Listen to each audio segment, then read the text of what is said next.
As Vice President Kamala Harris prepares to accept her party's nomination for president, a group of pro-Palestinian uncommitted delegates has organized a sit-in just outside the United Center. The group says their request to speak at the DNC this week was denied. Andrew Ramos outside the United Center. He spoke with those delegates who say they are waiting for party leadership to change their minds. Hi, Andrew.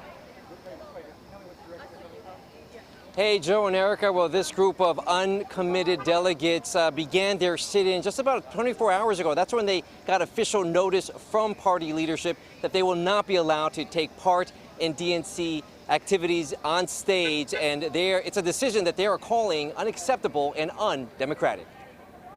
The exclusion of a Palestinian American from the stage felt so deeply offensive, so deeply shocking, that it left us stunned.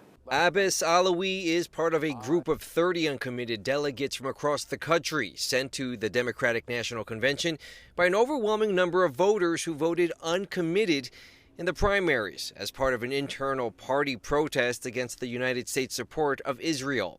Their goal while in Chicago was to shed light on necessary policy changes that address U.S. funding to support Israel in the war in Gaza.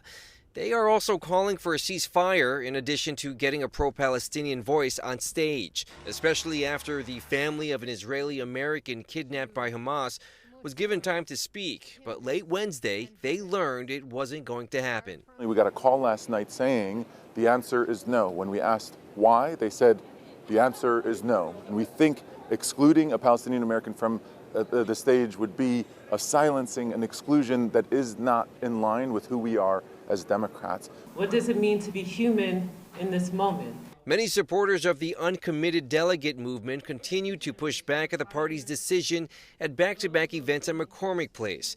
As time is running out, they say the Democrats are missing out on an opportunity to bring the party together, something that could be pivotal come November. It's wrong on so many levels, and enough is enough. So we'll do whatever it takes to make sure that our voices are heard.